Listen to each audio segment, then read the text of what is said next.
Okay, let's begin afresh, anew. Begin from the beginning. A tabula rasa. Well, so much as a partially filled in tabula is rasa. Reset our dice roller. Let's get to work. Percentile.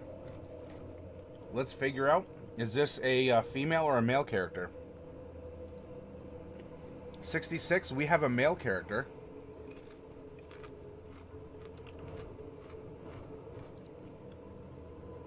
Who is a human.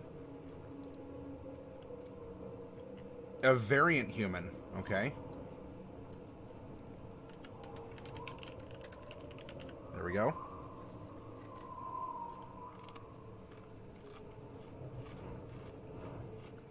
His alignment is going to be 1233. Good, neutral good.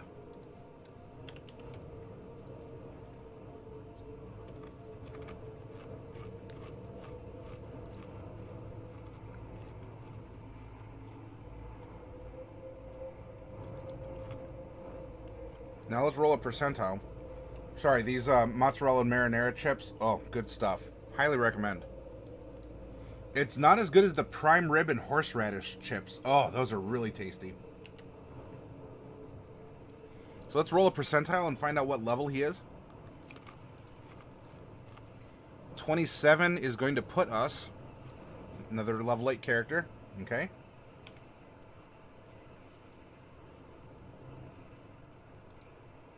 Same deal.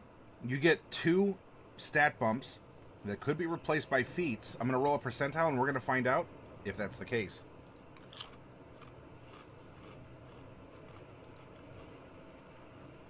Another 27 on a D100. What are the odds? So, pure stat bumps. Nice and easy so far, huh? Not too bad a process. 13-sided die. Let's figure out his background. 1. He is an Acolyte.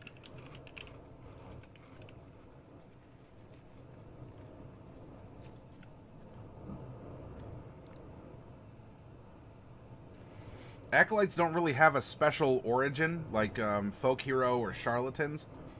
I mean, you could argue that it is specifically the faith that they're serving.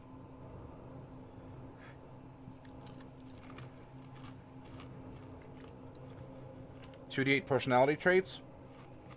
5 and 3. 3d6 for the other parts of the background. 225. We'll find out what those mean in a little bit. Right now, it doesn't matter. We're just generating placeholders. Now we come to the golden D12. Hanging above our heads. What number will this be? You know what? Bubonic, I don't know if you're still here, but we haven't generated a bard now in 1.5 weeks. Huh?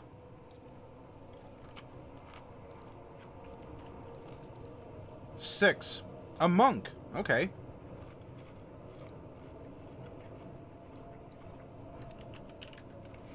And which kind of monk? As there are 3, we're going to roll a D3 and find out. A 3. So this monk is a Way of the Shadow.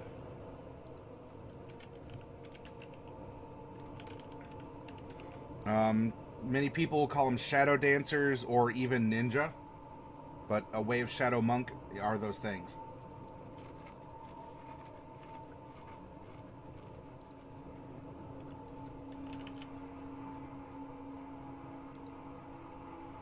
Okay, humans start at 4 foot 8 inches tall, and we're going to give them 2d10 inches of height. 17. Okay, so that is going to put us at 17 is 25, so 6 foot 1.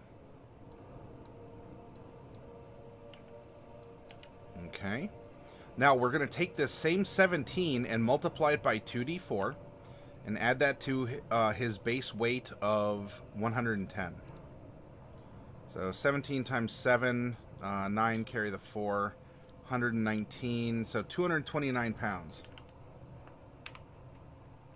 Big boy, huh? Big boy. Age range.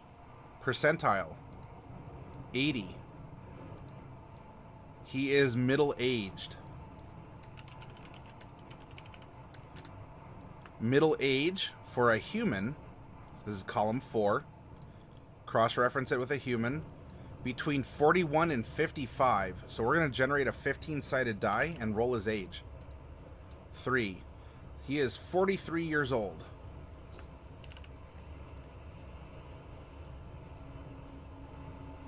Okay.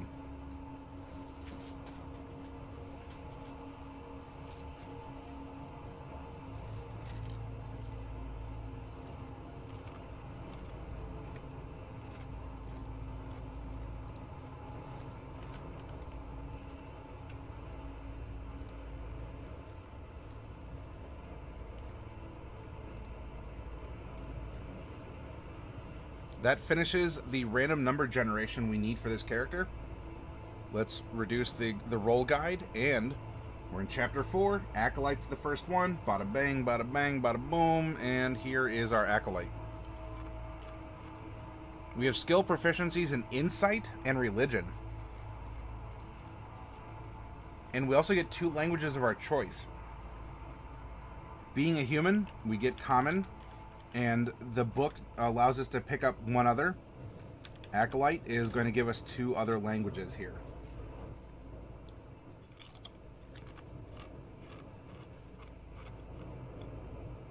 We're going to receive some equipment.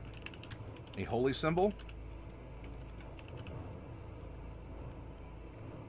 Give him a prayer wheel.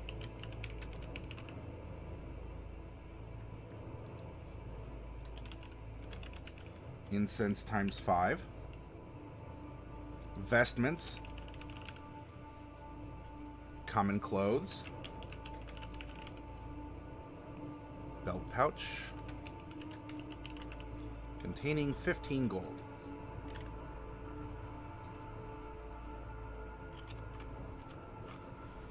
Our background feature is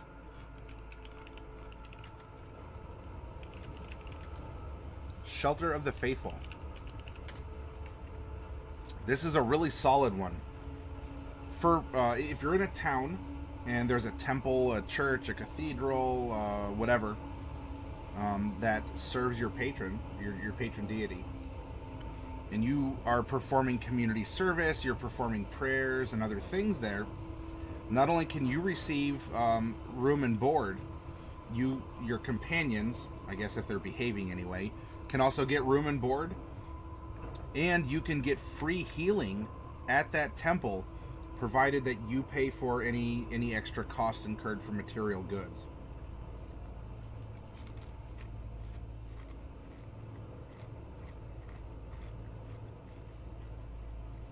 Wave of the Shadow is the weakest of the monk variants to me. I get people expected the whole ninja shadow dancer variant, but it just seems like a poor man's rogue. A lot of the classes do overlap. Like if we were to lay them out, I think in a Venn diagram, we would actually see that a lot of them do touch. And so really it would come down to, how do you want to flavor this?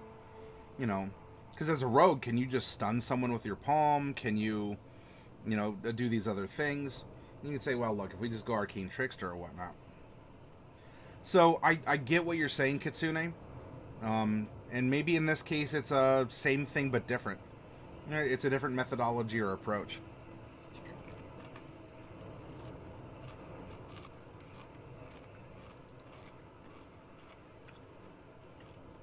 Personality traits, 5 and 3.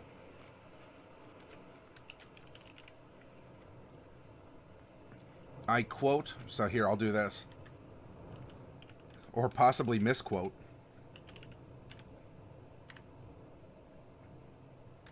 Sacred texts and proverbs in almost every situation. Also, 3.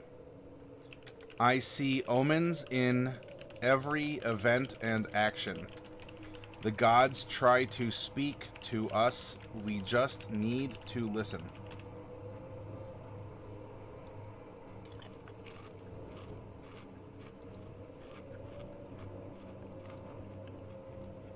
His ideal is 2. charity. I always try to help those in need, no matter what the personal cost. Bonds, number 2. I will someday get revenge on the corrupt temple hierarchy who branded me a heretic. Ooh. And a little bit of drama going on here. Was he kicked out because he manifested these shadow powers? Or was this temple actually teaching this stuff and they kicked him out because he was getting too powerful? Or he used his powers and he snuck someplace he ought not have been and he overheard a shady deal? I mean, kind of no pun intended. Did you overhear something shady and was found out and kicked out and he escaped? You know, with this third character, I'm almost getting that we're having a sailing adventure for Saturday. Flaws number 5. I am suspicious of strangers and expect the worst of them. He's suspicious. Maybe the temple sent out assassins after him. And so that's why he seeks to sail on a ship, maybe the Cascade itself, to try and get away from him. His ideal and flaw are a nice source of conflict. I can already see. Yes.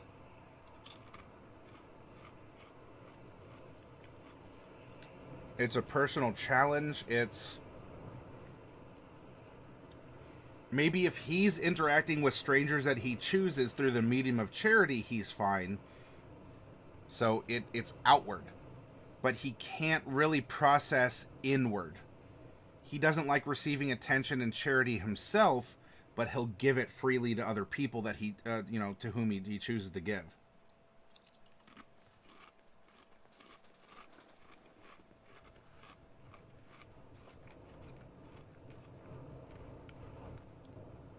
Okay, next up. Humans. This is going to be pretty quick and easy.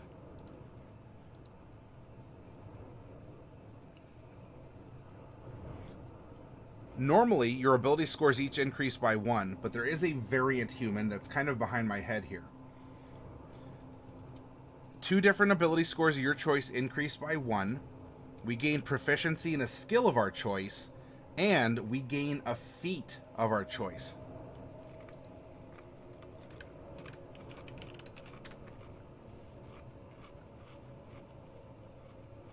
Being a monk, I can suggest dexterity and wisdom. Those are our 2 main features for being a monk. Does that mean that you always have to have an optimal character? No. And especially in 5th edition, you don't have to always optimize, which is a nice part of it in my opinion. Though in the case that we're only going to get we might get a stat bump with our feat. But in this case that we're only getting 2, we may want to focus on our 2 major sources of defense, damage, and abilities.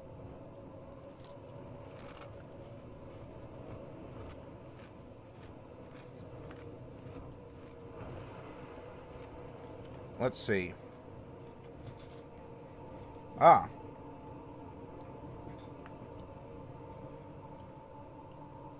Does he seem like the type of character who misquotes, purposely or accidentally, sacred texts? Yep, we do have a feat to choose, Kitsune. So we have an option here. He quotes or misquotes sacred texts and proverbs in almost every situation. He also sees omens in every event and action. The gods try and speak to us, we just need to listen. He does give charity. He is suspicious of strangers. Now, we have insight already by virtue of being an acolyte. Do you see the skill that we get as a variant human? Would that be investigation to try and put portents and omens together? Would that be, if we do go with him quoting sacred texts, would that mean that he would get knowledge religion for this skill? Or if he misquotes them, I don't know, it could be something different. I'll someday get revenge on the corrupt temple hierarchy who branded me a heretic. Investigation might be able to help with that. Religion might be able to. History. Or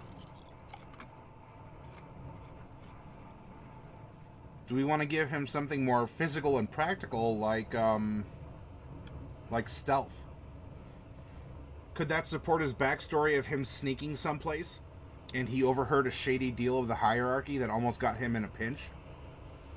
So would stealth be the skill that he used? What sounds good to you? What are you digging?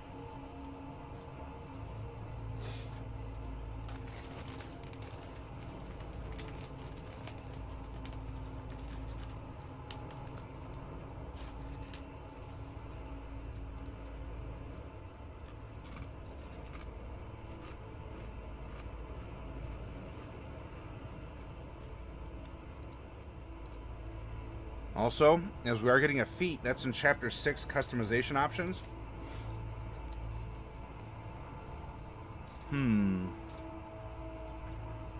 Let's see.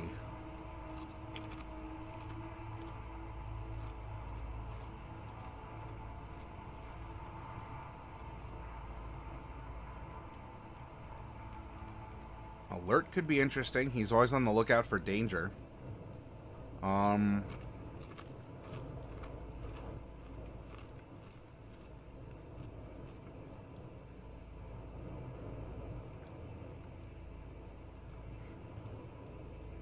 Grappler could be interesting.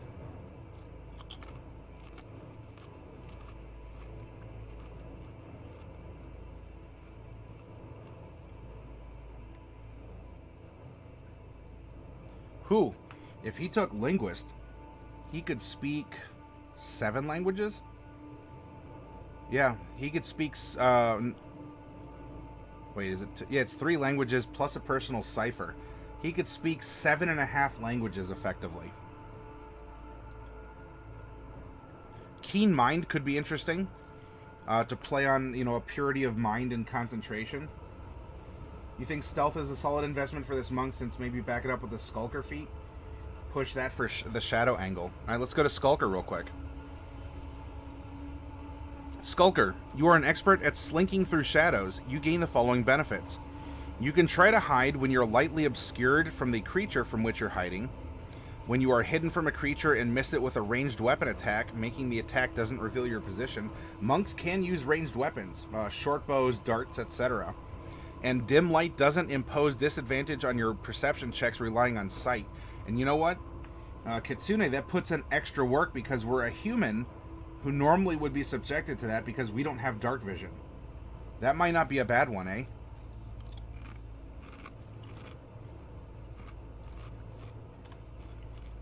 Zero, 30 feet run, 15 climb, 15 swim, 0 fly. Skulker. There we go. And then we'll give him stealth.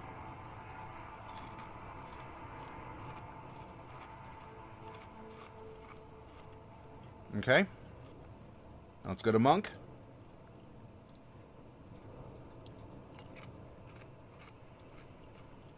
Eight levels of it. So this is what we're looking at here.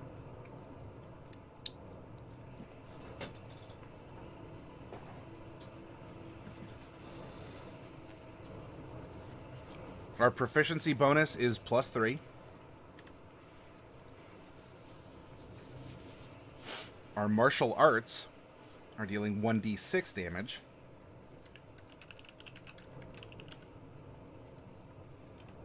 D6. Down here, there's a nice extra space. This is why I love this this sheet. There's an extra space for like consumable something. Sorcery points, key points, lay on hands, whatever. Key points, we have a total of 8.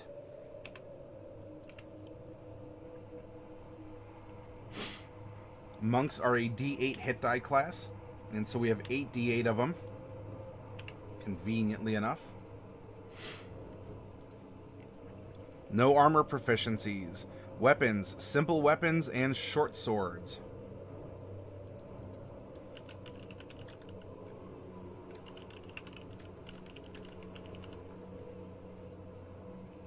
Okay. Choose a type of artisan's tools or one musical instrument.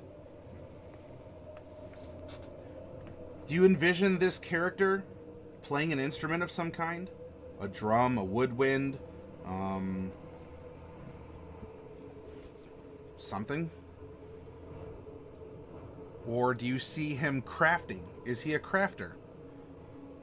Is he a brewer? Does he make jewelry? Does he work leather and cloth? Is he a sewer? You know, he may not wear armor. That doesn't mean that he still can't, you know, be a smith or a goldsmith or a calligrapher, or there's all sorts of options out there. So has he spent his time training in this monastery as a musician or as an artisan of some kind? What's really reaching out to you, right? He quotes or misquotes sacred texts. He sees omens in every event and action. He tries to help those in need, no matter the personal cost. I'll someday get revenge on the corrupt temple hierarchy who branded me a heretic. What if either he played a song or created something that he was asked, and then it turned out to be, maybe that's how he got that he was exiled. He was set up. Someone in the hierarchy commanded him, "Well, make this kind of a necklace with this and that," and he did, and he was kicked out for it, or he was chased out. Maybe he got close to the truth on something, or I don't know.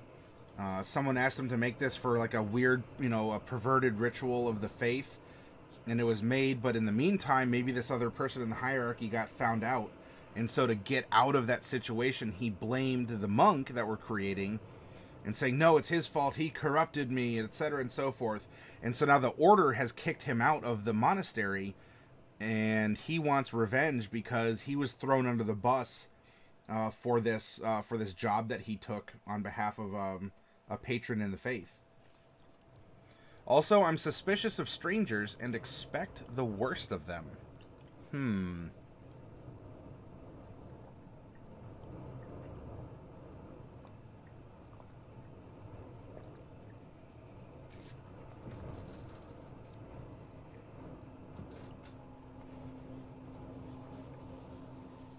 A woodcarver or calligrapher?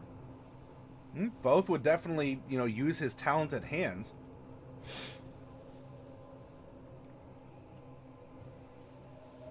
So Kitsune or others out there in the audience, is there one over the other that you'd like? Or is there another one that was brought up or not brought up that you'd like to see?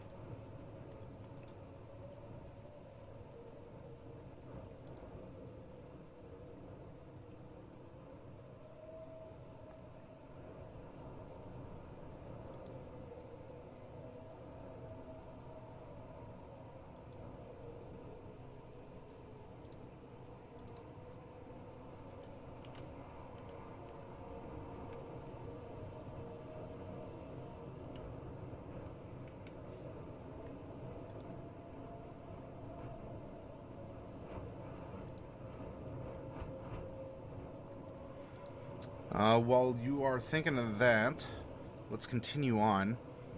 Our saving throws are strength and dexterity. Fill in the little diamonds here. Okay. Now we're going to get to choose 2 skills as well. Acrobatics, athletics, history, insight, religion, and stealth. Well, stealth is taken. Religion and insight are taken. And so we get to choose 2 from acrobatics, athletics, and history.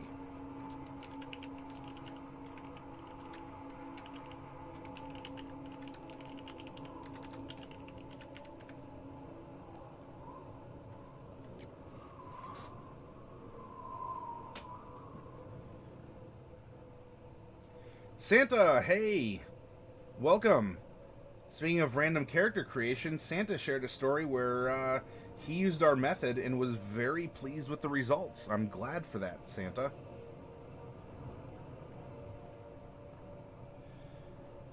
Probably give him a short sword, right? We have kind of a ninja type character. That's also a 1d6.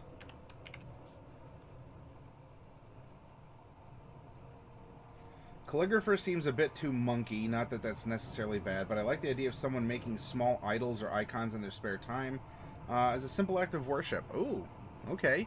Okay, so now we're defining his faith, and that's perfectly fine. So let's give him tool proficiency with wood carver's tools. There we go.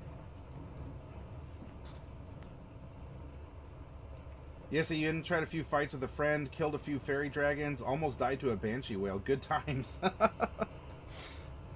Oh, those poor fairy dragons. What are you doing? And then which 2 of the 3 skills that are presented should he have, should he have a proficiency? We can make him really physical and give him acrobatics and athletics, or we could put another brain cell in him with knowledge of history.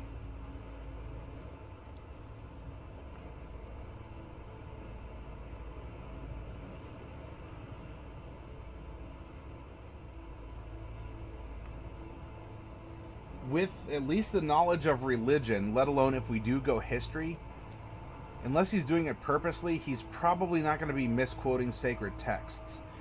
I don't know, maybe if we're making him a low intelligence, or even if he has a normal high intelligence but no proficiencies, maybe he'd misquote there.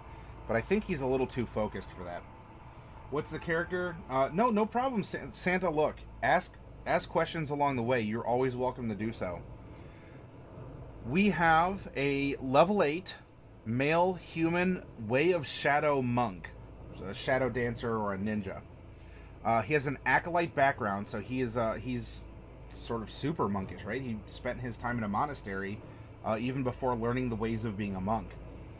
And unfortunately, well, someday he's going to get revenge on the corrupt temple hierarchy who branded him a heretic. Ooh, what happened there? He's suspicious of strangers and expects the worst of them. Charity. I always try to help those in need, no matter the personal cost. And you know what? These can link up too. What if he tried to help someone and a stranger reported his activity? Because maybe he did something that was technically outside the purview of the faith. And so someone with an agenda in the hierarchy said, oh, well, that's not just an infringement. He's a heretic. We're going to kick him out. And he's like, I was just trying to help people. Nope, get out of here. It could be a story like that. He quotes sacred texts and proverbs in almost every situation. And I see omens in every event and action. The gods try to speak to us. We just need to listen.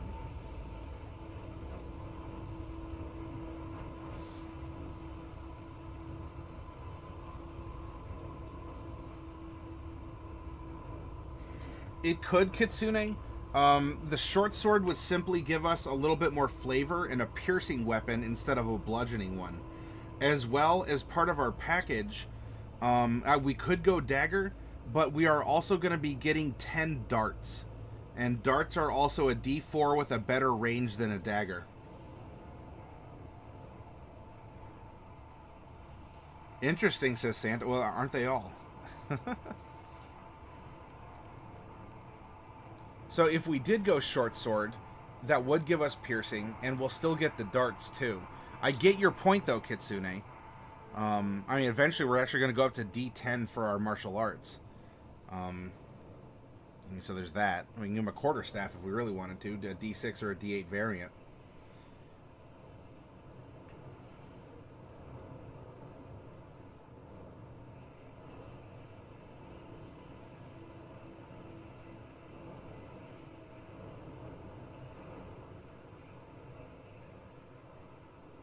I don't know, what if we go athletics? Because he's going to be generally dexterous. What if we went athletics and history? So he's kind of balanced out between physicality and some mental skills here. He's not the most charismatic person in the world. Actually, we could probably make his charisma an 8. Dungeoneer's pack or an explorer's pack. He'll probably take an explorer's pack. And 10 darts. And that's a D4 like a dagger. Piercing, piercing, bludgeoning.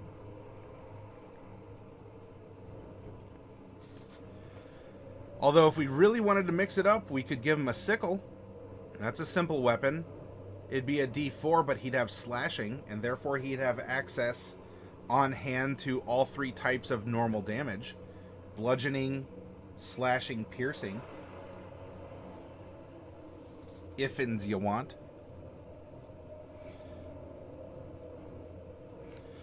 Alright, so we have our martial arts. We are going to be getting Plunder Loot! Oh, Plunder Loot noticed us again. Oh, snap. Thank you very much for that, Plunder Loot. Key. We are going to get Flurry of Blows, so we can get some extra attacks by using our key points. Patient Defense.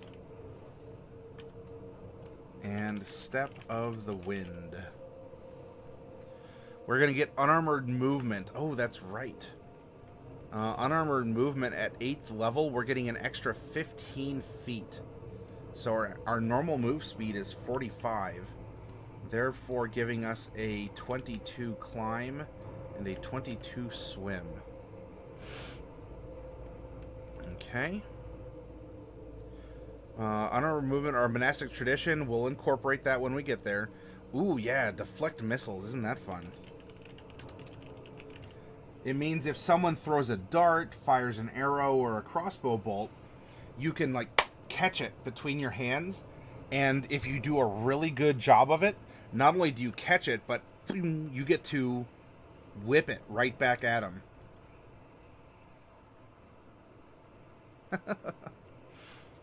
Slow fall.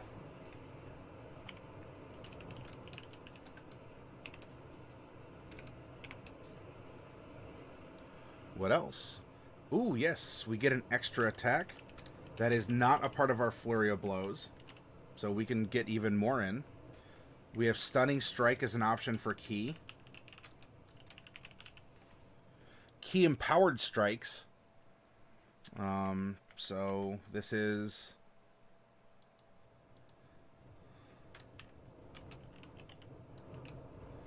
We're gonna, it is bludgeoning, but it is magical bludgeoning damage that we're dealing. The Key Empowered Strikes do not confer even to monk weapons. Only with our Wottos.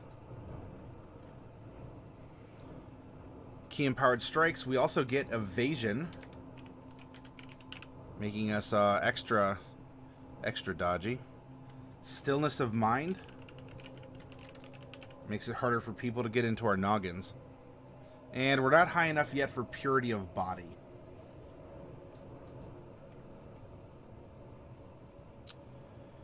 Now we come over to the monastic traditions, and here is Way of Shadow. We are going to get Shadow Arts. You can use your key to duplicate the effects of certain spells. As an action, you can spend 2 key points to cast Darkness, Dark Vision, Pass Without Trace, or Silence. Additionally, you gain the Minor Illusion cantrip, if you don't already know it. So here, Shadow Arts, Minor Illusion. And if we come down here, these are 2nd level spells.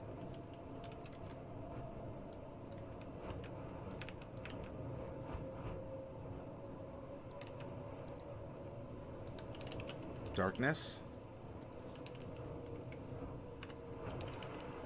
Dark Vision. Pass Without Trace. And Silence.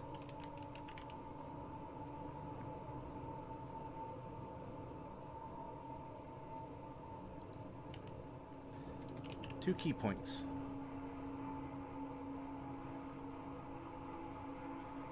We will also gain the ability to Shadow Step. That is teleportation between shadow areas, which is, ooh, it makes you super mobile, including games of 3 D&D. Depending on where the shadows lie, you might be able to do some platform hopping. And we're not high enough yet for Cloak of Shadows. Oh well, we'll get there. We'll get there.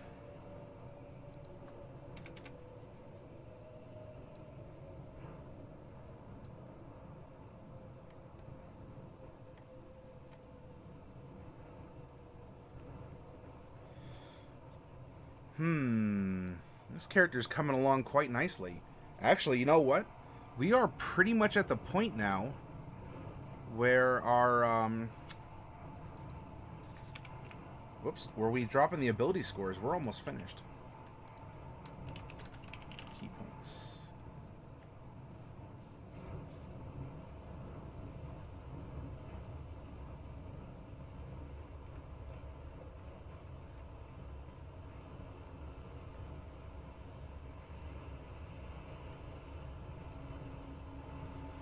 So it's not technically spells, but Key does have a save.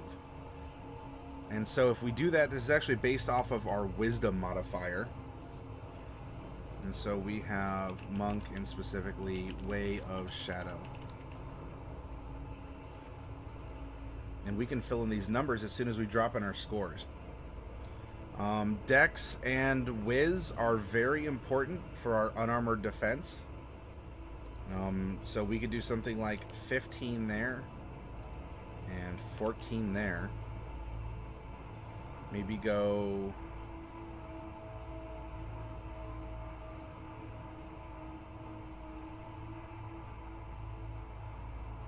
13 con, 12 strength, 10 int, 8 charisma.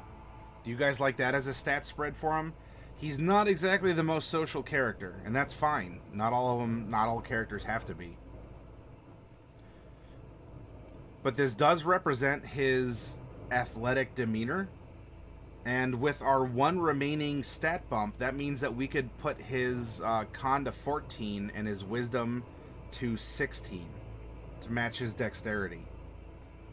Mathematically speaking. Right? Because from being a variant human, there's our 15 wisdom. Here's our 16 dex. So one of our... Oh, actually, no, hang on. He's going to get 2. I'm sorry, I saw the feat. He's getting the feat from being a variant human. If we did go with this stat spread, and you can let me know what you think here, we could put the first stat bump, 1 in con, 1 in whiz,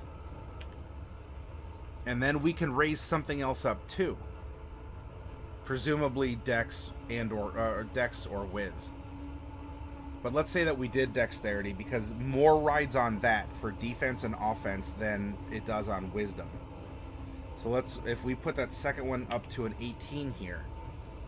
1, 4, 2, 0, 3, minus 1.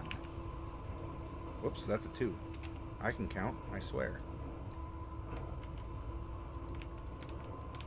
The charismas would be minus 1 all the way down. He's just not a good liar. That's fine. 4, 4, 4, 4, 4. Insight would be a 7. Very dexterous. He practices yoga. Intelligence, 0. So he's good at history and nature. Other topics, he's not the best at. And he fell asleep in those classes. 2 for a con saving throw. Dexterity saving throw is a 7, and stealth is a 7. 4 acrobatics, 4 sleight of hand. And now we're over here to strength, saving throw 4, athletics 4. Our passive perception is 10 plus our perception modifier, so a 14. That's his natural awareness. He's pretty aware. We can calculate his hit points. I don't think this person is necessarily wise. Nowhere near as much as he thinks he is. I'd stick a 10 in wisdom, to be honest. Where would you want to... which score would you like to swap then? And I'm not against it. Again, playing non-optimal characters is fine. Traditionally, monks do get unarmored defense of 10 plus dex plus wisdom modifier for their unarmored defense, and their resistance... their difficulty class to resist key effects like stunning strike is based on wisdom. So I think that's why I inherently went with wisdom instead of intelligence, because you get so many mechanical and RP benefits from it. And I'm not saying that we can't play an exception to the rule. That's perfectly fine. But if that's the case, Kitsune, where and why would you rearrange the scores as you would?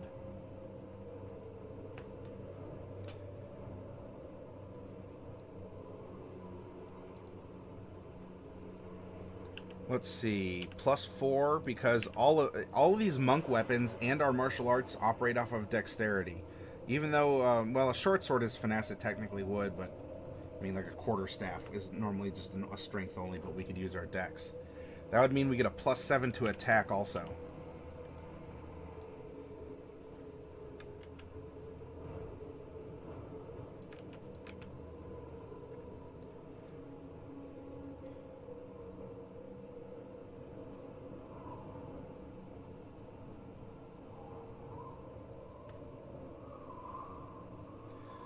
No spell slots.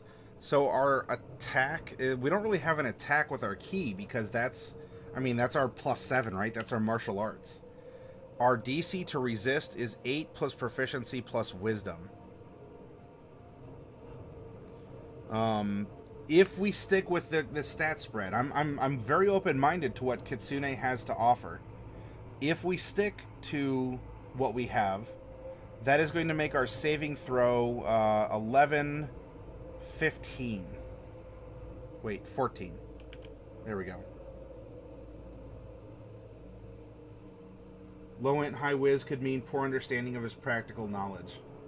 Kitsune, I'd swap wisdom and int, and when you actually look at Way of the Shadow Monk, unarmored defense is the only thing wisdom really affects. Even the Way of Shadow spells are a neutral cast, so no spell attack or spell DC. No, it would just be for the key effects: Flurry of Blows, Patient Defense. Well, I guess I guess it would really come into play of Stunning Strike.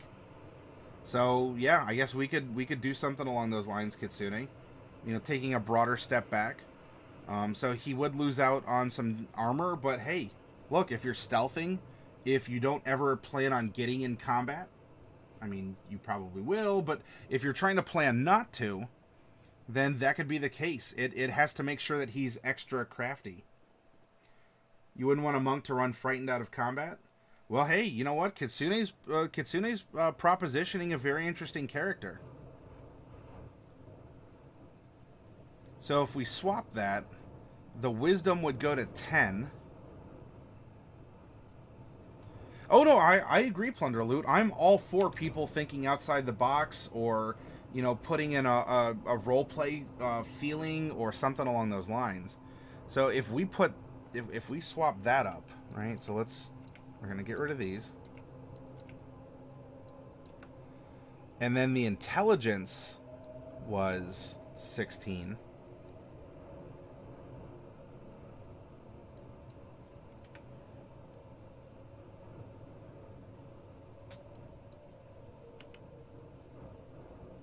And then these get swapped around.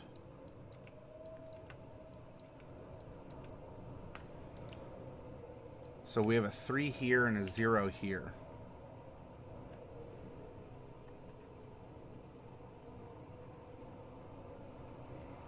Well, running away could be a very smart thing to do, Santa.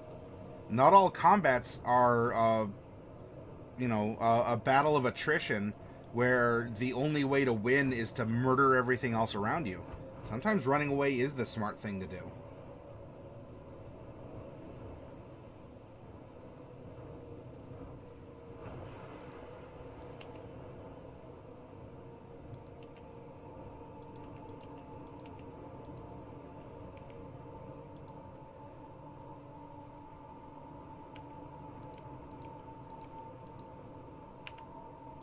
There we go. No running, only smiting, says Santa. If we're going for the idea, he found out something, got branded a heretic for it, then that means he told someone, or somehow wasn't careful enough. That doesn't necessarily indicate a wise person to you.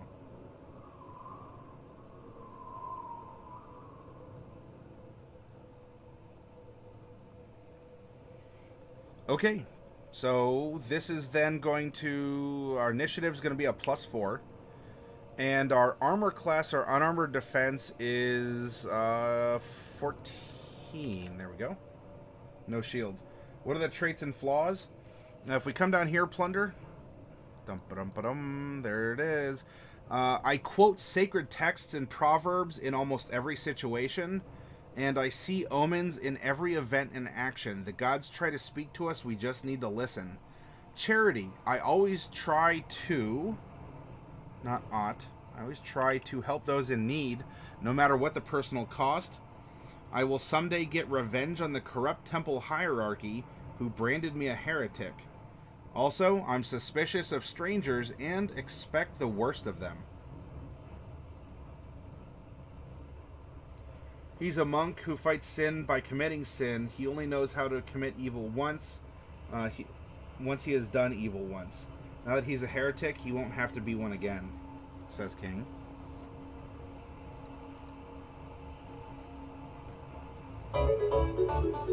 Ninbins! Hey, oh, Ninbins has noticed us. Not a minute wasted.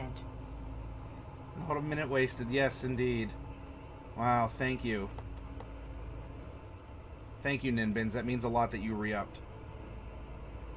And Plunder Loot 2, happy anniversary on that.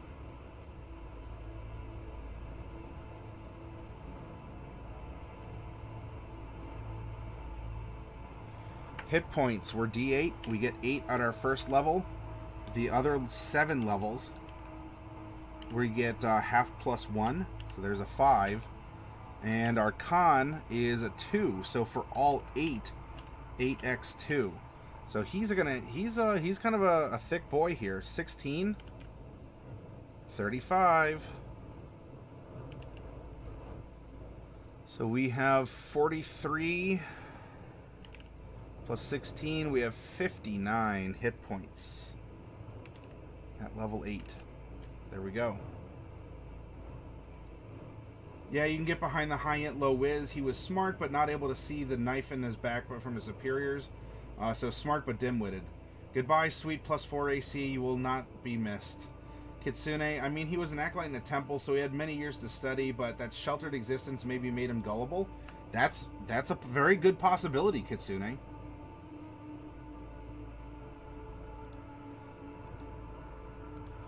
Kind of reminds me of, have you seen the movie Kung Pao Enter the Fist? It's a satirical sort of take on kung fu movies.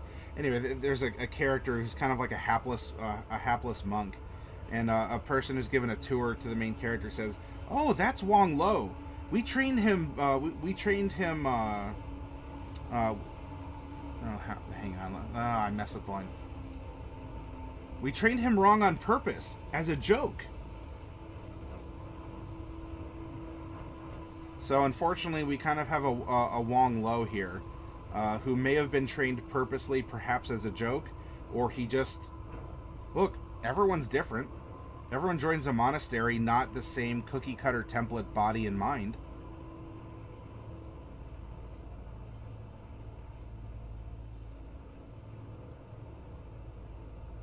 This is why he is wise and not intelligent, you say, says King.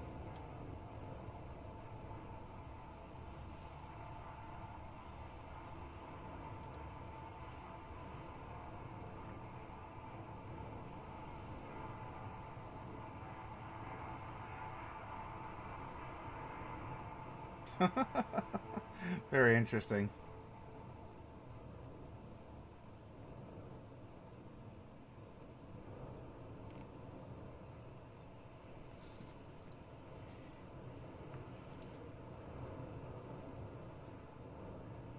He took the words of his superiors as law, and perhaps after years of study was simply the easy way out of a bad situation. Oh. I'm liking it.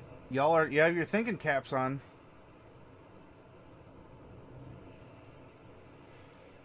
He needs a name, though. We've given him stats. Everything else here is filled out. I mean, extra languages and such, that's fine. But you know what? All he needs is a name, and we have finished our characters for the evening.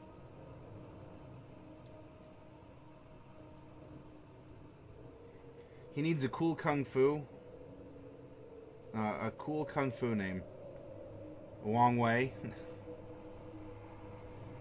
He may be misguided, but... So we could go for a Western European monk. We can go for an Eastern European monk. He's an ascetic of some kind. He's an acolyte, so he could be, you know, whatever, Brother Barnabas or something, if we wanted.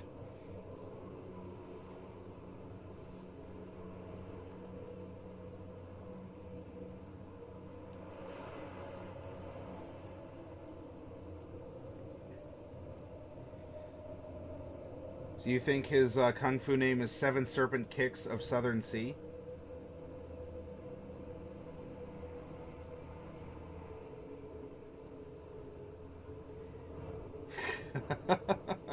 Or onomatopoeia for short. Kitsune. Yuhan Temple Child. Now, is Temple Child something... Did that replace an original family name? Like, because he was left on the doorstep of the temple or something?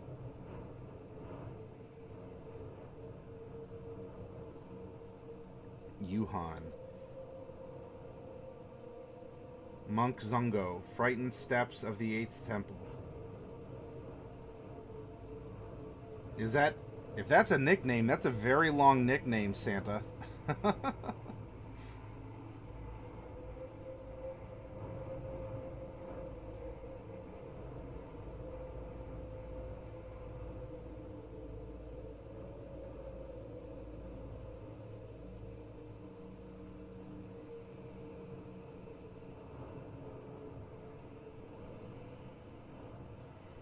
It's the longest so he can start running when they repeat themselves in confusion. It's a delaying tactic, I swear. So you're kind of you're casting your dice here with King as something that's kind of like a really long name. You're saying Frightened Steps of the Eighth Temple, and King is saying Seven Serpent Kicks of Southern Sea.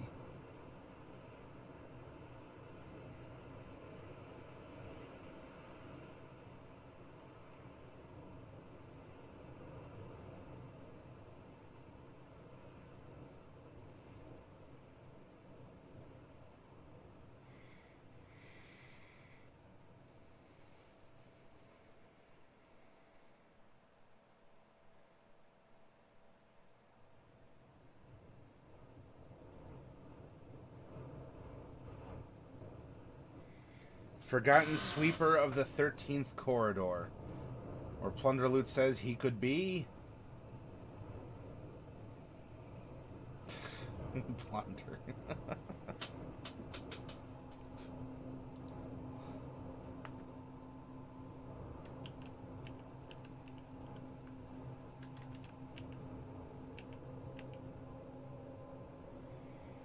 How about Niais Niio? If you remember, when we were creating a map last week of the desert region, you can take a phrase or a saying. You can take a phrase or a saying and make a word or a name out of it. And in this case, I mean, if any of you got this one above, then for sure, like, super props to you. If you get what this name is representing. Not quite, Santa. So, if we use the technique we used on the map last week, you take something that's kind of thematic or appropriate to what you're trying to do, a phrase or an expression. And so, what we can do, I'll give you a hint. This is a Zen Buddhist koan, Koan, or a kind of a riddle that is meant to expand your mind. And so here now we have a character who's not what you'd expect. You know, he's a little different, and that's fine. He has his own ways and means here. So if we did that, and then we had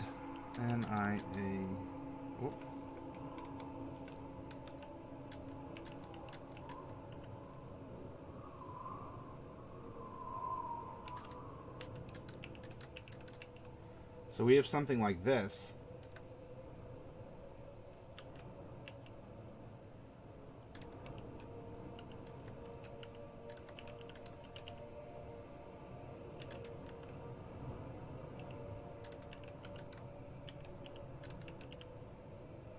And we give a clue. I don't know, can any of you fill in the phrase?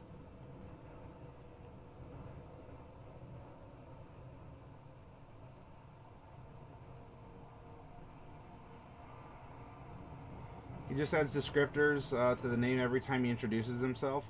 So he's kind of like Bilbo Baggins to the dragon, where he keeps just adding titles, but he doesn't really say his name. This is a very difficult phrase. If you're not familiar with Buddhist koans or anything, I'm going to type it out for you.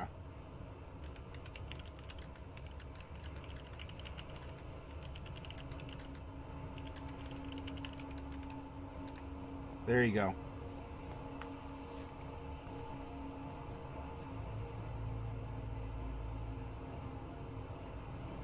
Think on that phrase for a second, huh? Yep, you got the first part, Dark Wolf. You can give yourself 25 experience points for the first part. Nothing is as it seems. Neither is it otherwise. Ooh. Ooh, is your brain tingling? Thinking about that phrase? Nothing is as it seems. Neither is it otherwise. What does that imply? What does that tell you? What does that make you think about? Could that be... So by sophism, nothing is nothing?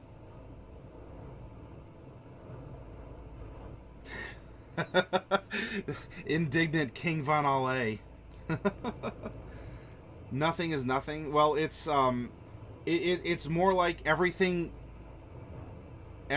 is as it is. It's just in the double negative. And so by doing it through the double negative, Santa, you are implying that there's just an extra depth or an unseen or unknown layer. So you can go deeper into everything. Because nothing is as it seems. But neither is it otherwise. So it is always as it unseems. So a leaf is a leaf. Yet that leaf is a lung. That leaf is nourishment. Even if it's auto-cannibalistic, because it drops, it rots into the soil, and the tree takes up its own leaves. That leaf is a leaf, but it is so many other things. And even if you don't recognize that it is those extra things, it is still just a leaf. And it is a leaf as you know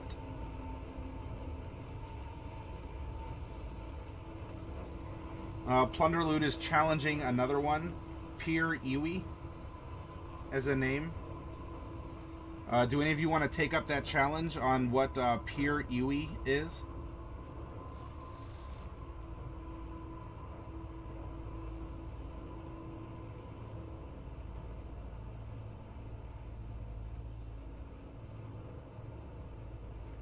Is this also some kind of like a monastic riddle or something, Plunder Loot? Is it in that same context?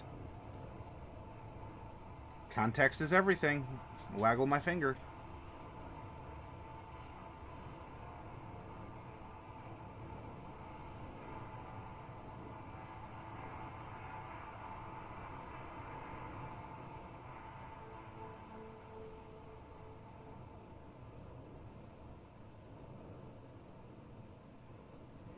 Santa. Santa, what are you doing? What are you doing? So this is some sort of monastic or... Oh, hey, diadems.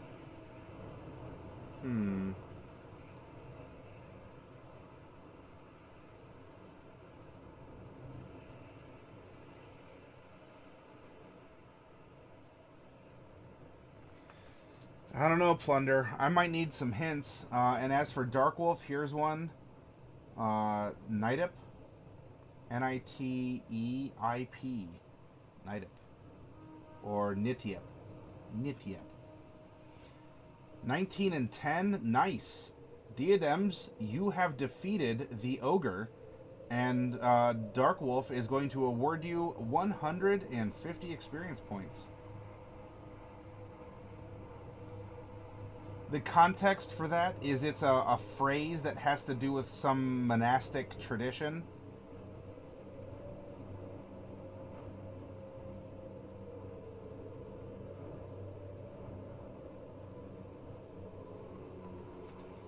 Something, something, something. It is what it is.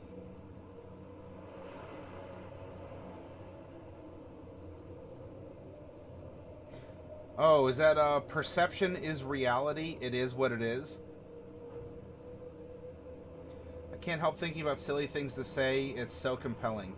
And isn't it fun to get inspiration like that, Santa? Yeah, there we go, Plunder Loot. Perception is reality. That was lesson number 1 in marketing. That is definitely lesson number 1. Nice.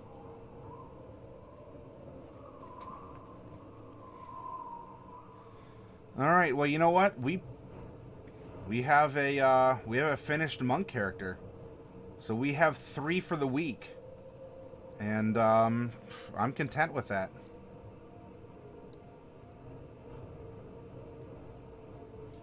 I'm gonna get up and take about a 5-minute break. I'm gonna fill my pitcher up with some nice ice water, and I'll come back and we can still talk. We can do a little bit of something. I don't want to stay up super late tonight because I'm still kind of recovering from yesterday and last night.